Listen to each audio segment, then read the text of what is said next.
intimidating atmosphere. You're not in any kind of trouble whatsoever. I know we already got your written statement. We just wanted to expand upon it a little bit, just to make sure every angle's covered, make sure everybody's covered all together. That being said, could you state your name for me? Rosalind Parker. Ms. Parker, what's your date of birth? 6281. Again, I'm Detective Perry with the police department here. I'm assigned to the CID. Today I'm talking to you about the incident that happened with the arrest of Mr. Travis. It's Hines, I guess is how it's spelled. Hines. I'm not really sure how to pronounce it, to be honest. But with that, we've both been getting a lot of follow-up calls and everything like that, so just want to make sure everything's done correctly. If you could just sort of elaborate on, or just start from the beginning of what happened, like when you first came in. So, I was only working lunch shift Saturday. So, he came in during lunch hours. It was, I think, around 12:30ish. He came in through the entrance on the first floor. I was working up on second floor. I didn't know what happened on first floor until after the whole incident. So I just went by what was happening when he came up to second floor. But he came up to the second floor. He came through the stairwell door, and he had two large backpacks, one on his back and one holding down in his hand. They were visibly full of something, and he walked in, and I made eye contact and said, "Hi, how are you today?" And which is what I do with everyone that comes in the building, and he just didn't acknowledge me, and he continued on through the building, and he was walking around looking like he was looking for something or looking for a spot.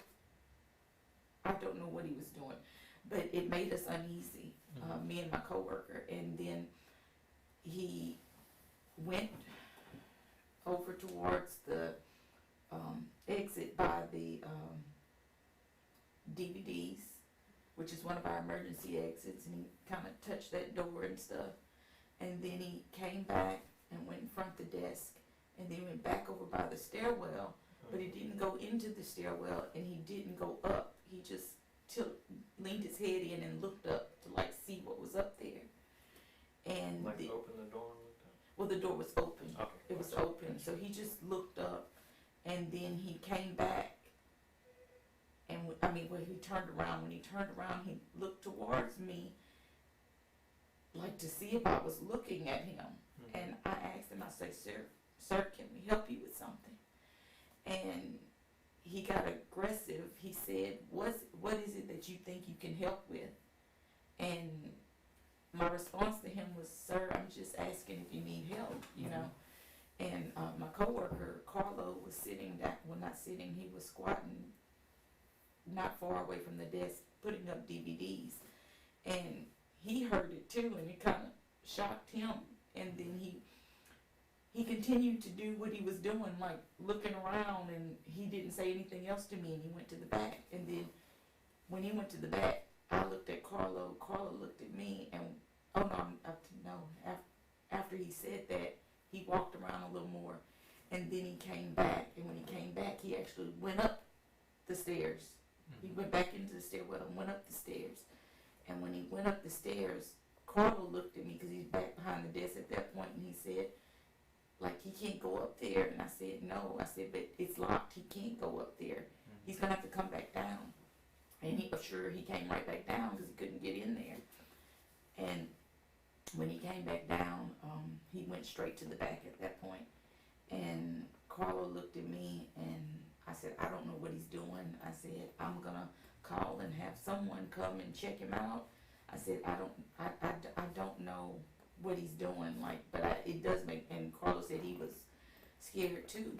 And so then I went out the front door, and I called for my cell phone because I did not want him to hear us calling the police. And when I called, I told them what was going on. I told them that I just wanted somebody to come by and check him out to see if, I said I felt like he was casing the place. That's not words I gave to the dispatch. Yes, ma'am. I felt like he was casing the place.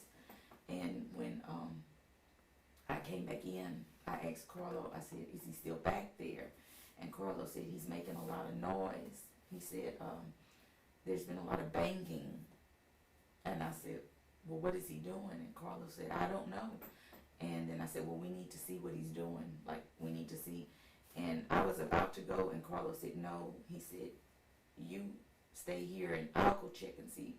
So he went and pretended to shelve items to try and see what he was doing. And all he could tell was that he was unloading his bags, but he couldn't see what he was doing. But all he know, whatever he was unloading, it was some type of equipment, and he was banging it, you know, like knocking it down. So, of course, at that point,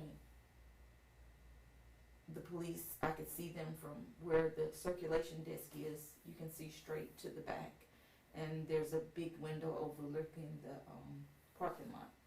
And I saw that they were pulling in. So then I told Carlo, I said, I'm gonna go downstairs and meet them to kind of give them a heads up of what's going on before they just come in. So I went down there and I met them in the parking lot. And I told, at the time, when I made it out the doors, I saw, which I think was Officer Miller, going around the side of the building to go around the front, I guess.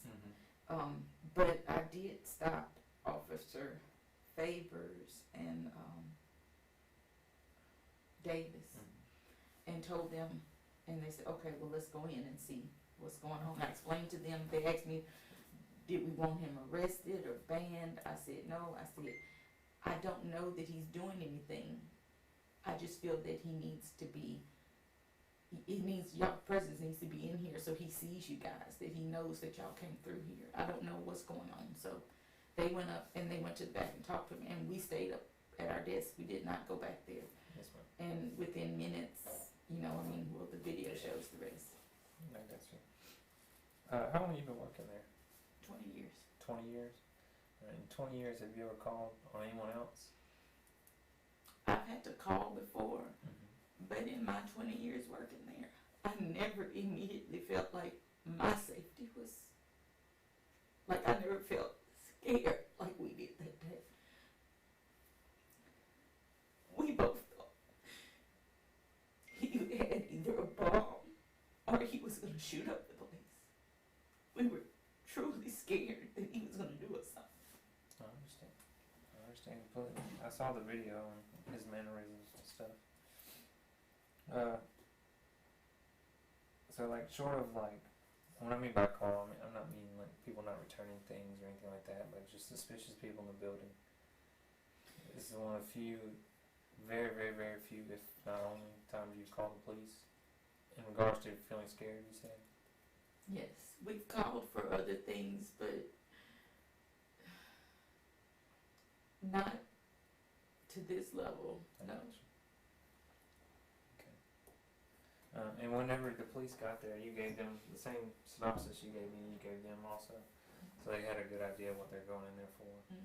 Are you familiar with what happened up there and why it led to that? Do you understand that? Maybe I can clear some things up for you if you're wondering how the arrest went. No, I saw the videos. Yeah, I got you. And we all saw him. I didn't, I mean, Yeah. he wouldn't answer them. Yeah. So, it's pretty by the book kind of stuff. Whenever a citizen calls and they ask that we check into someone or check into anything per se, and then they give the same descriptors that you gave, that they're acting odd or suspicious, whatever that degree of suspicion may be, that's still in Louisiana, it's what we call reasonable suspicion that they either have committed, about to commit, or actively committing a crime. Whenever that happens, when you're in that reasonable suspicion area, that's when the offender or the suspect, wherever the term may be for them, they have to identify themselves to law enforcement. When he refused to do so, I think 2 or 3 times, that's when he was arrested. So that's how the arrest went, in case you're wondering. So we didn't even really get to finish out the purpose of his actions or anything along those lines, and he didn't want to speak about it either. So, I personally, that's just me, Detective Perry. I think he purposely intended to go in there, set up a film thing, set it up, and bait everybody into exactly what happened. If you watch his channel, he does it all over the place. This is kind of things he does, and I guess the calls that follow afterwards are things that happen, off camera, and there's things that each place he's gone to, the same thing has arrived. So, if you're getting any kind of actual threats, and if you want to report it, you're more than welcome to. After this interview, you can report the threats. From what I understand, you're getting threats, at the bare minimum, at least an annoyance of the massive flow of calls. So, understand it's an extremely mentally hard thing to do. Just sit there and take the punishment of call after call. But I wanted to get you coming here and just sort of make sure that we have everything right. There's a big difference between seeing someone's face, like me speaking to you, and seeing the emotions that you're having, as opposed to a written statement. So it's always better, in my opinion, to have an actual video statement of what happened. And that's why I wanted you in here today, sort of tell me, and I can see how you felt, and then if it needs to be pushed into the case, I can see how you felt. So if this goes to a jury trial, which potentially could, potentially couldn't, it's just a misdemeanor crime that he committed. However, if that happens, it's best that we know that you truly were afraid. And as you can see, I didn't egg you in on that. I didn't try to get you to come in here and say that. You and Mr. Carlo are having the same feelings. We spoke to him yesterday. So you've been there 20 years, just to recap on everything, you've been there 20 years. So you got a good idea of what the average person coming in there to do does, right? Comparing his actions to the normal person, everyday person, is night and day. It's way different, right? Okay. So that in and of itself raises some red flags for you, right? Okay. We have homeless people come in all the time. Yeah. It wasn't anything to do with him being homeless, or it was his actions. Oh, I understand completely. Checking the exits, his aggressive mannerisms, just all around being a shady fella. I understand why it would put you at ease. I think you should feel completely justified in everything you did. I think you did the right thing on every aspect of what all happened.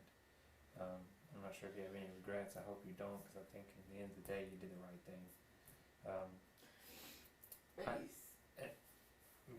In my opinion, if you wouldn't have called, he would have stirred up some kind of commotion or something different, hence him banging around.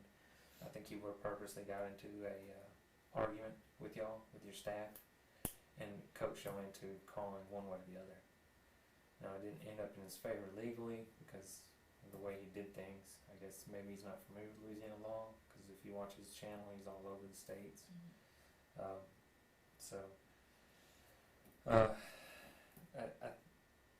It was inevitable. He was going out. It sucks that he picked Natchitoches. It sucks that he picked your library during your shift. But at the end of the day, he got what he was going in there for. And he would have done it one way or the other. So don't feel like you've done the wrong thing, or you shouldn't have done what you've done. I think everything you did was correct. So what I do though with this, these people that are like telling me on the phone that they know where we live now, what do I do? So those, that's stuff that we have to forward over to my high-tech crime unit guy. If you want to pursue charges, or you want to get to a resolution or something along those lines, after this interview is over, I'll refer you to do another statement form, and you can sort of go along. We can go into pressing charges on that kind of stuff. Yeah. I assume things will calm down after a while, just like it has in all the other places he's gone to. We're just in the eye of the storm right now. Hopefully once everything passes and calms down, I have no doubt he'll pick a different place and do the same thing. I just have a family, and I don't want money to come. I understand. I completely understand. All the things they're telling you, they're forwarding it through to everybody. So they're getting our training division, they're getting our secretaries, they're getting our dispatchers. all these things. I mean, they're just making, in my opinion, they're making open-ended threats just to stir the pot and try to get him to, try to get us to drop the charges. But I think they're just trying to cause as much turmoil as they can. And I think that's just what his following's about. I'll look into it a lot more, but from what I can gather, the other places that he's been to, same things happens. The police department gets bombarded by calls. The place that he harassed, I guess the best way to put it, the place that he visited gets bombarded by calls because they're upset that they even called the police to begin with. And it's, from what I understand, the few videos that I've watched, they haven't, it's just open-ended threats. They're just trying to scare him, basically. But has he ever put their names? I know he puts the police department's names up, but has he ever put, like, the libraries he's went to and stuff? Has he ever put their names up? From the video I saw, he put up an elderly lady's name. Apparently she was, I don't know how the hierarchy goes. Whatever's right under the director. I'm not sure what that would be, what the term would be in your library. It's assistant director. Okay. Well, she was there, and you can watch the videos with it. She was there, and they were having an argument online, basically, and he forwarded it because she called the police, but he put her name around there. But as far as I know, there's nothing happened to the director to it. A lot of phone calls, a lot of harassment, a lot of stuff like that, but as far as I know, no physical action. I can double check again, make sure, but again, it's, you don't want to ever gamble on safety, so if you feel like you're truly threatened, then feel free to do a report, and we can look into it a little further. We're not technically allowed to look into anything unless you file a report, so just keep that in mind. If you want us to pursue it and look into it, just let us know, and we can do that. But it's just, it's one of those things, in my opinion. He's looking for YouTube hits, and he's one of those police the police guys. So, y'all just at the butt end of it, sadly. So, do you have any other questions for me? No, I guess I'll just, whoever I need to see to file the report. Okay. Alright, do you have your ID on you? I have to put my mic off. Oh, that's good. Alright. Anything else? You don't need it right now. We'll go out there and I'll get your last name for it. Anything else as far as that day? So just to recap everything, I really, really hope this will be the last time. Should be the last time for sure you speak to police about it. He came in,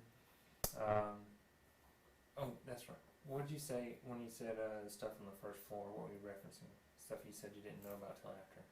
So, Emily was at the info desk,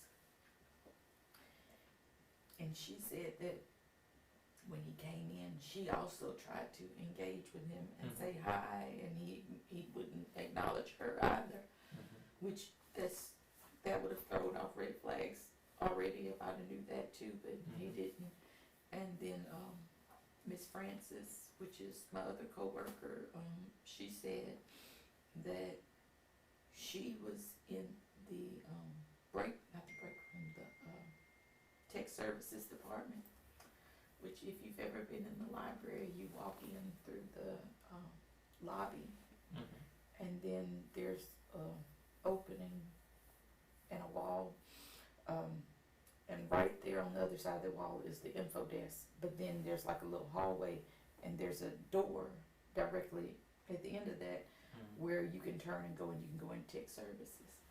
Well, what he did was, she was in there, but the door was open to tech services, she said, and he was walking towards the door, but she was far enough, about 10 feet away, and he stopped, and he just looked at her, and then he turned and went the other way, but and that does say employees only on that door, but he made her feel like he was going to come in too. I see. So she was under the impression that if he didn't see her, he would have just went in there. Okay, I got you. Again, I think he was trying to, again, egg it all on, encourage you to call the police. He's just going to do whatever he had to do to get the police called on. So, again, just because you called, I won't feel bad. I did after when they took him out, it hit me at that point. And I told my director when I called her after that happened, I said, he's been in here before. I can't tell you what year it was. It could have been 2 years ago. It could have been a year ago. It could have been 3 years ago. I'm not good with time with the pandemic. But I do know that he's been in there before. So, and I said, when I found out what his name was, we went back to our patron problems, things like that, incident reports to see if we could find anything. But we couldn't. But I said, I know his face. He's been in here before. And then, of course, one of my other coworkers, who's been there a while too, she said that she just remembered him coming in, and they was worried about him bringing in those bags and stuff. And then I said, well, that's what it is. He didn't do anything that time, and so we didn't. Even though he brought those bags in, I remembered my other coworker Teresa was concerned about him coming in with those bags, and he was just using the computer at the time. I said, well, he's not doing anything and he's not breaking a rule, but he has been here before. But then he said he hadn't. Interesting. But he's been here before, but I can't say when. And then of course one of the other coworkers that's been there, when she saw his face, she immediately said, oh, he's been here before, like, because we were concerned before, but he didn't push us to that point to where. But when I called, I had not recognized him at that point. I didn't recognize him till he was leaving out, and that's when because he was talking at that point and saying things out loud to the police officers, asking them what crime, you know, and his voice and everything, it registered to me at that point. I got you. Well, I'm sure he does a lot of homework before he does all these videos. He has to sound educated on the video, so I'm sure he does a lot of prep work. Well, and that may have been it. That may be why he came in on a Saturday. Like, it could have been last year that he was here, and he just went through to see how things were. Probably so. He'll probably mark it down and plan his quote-unquote, his attack, his come-through, getting his video set up. It's no coincidence that he had all his stuff set up right before, so. It's all a big bait and trap. But again, feel free to do the report and I'll look into it and contact you. I'll try to get my high-tech guy on it. Okay. Alright, thank you very much. Get you out of here, get you started on form.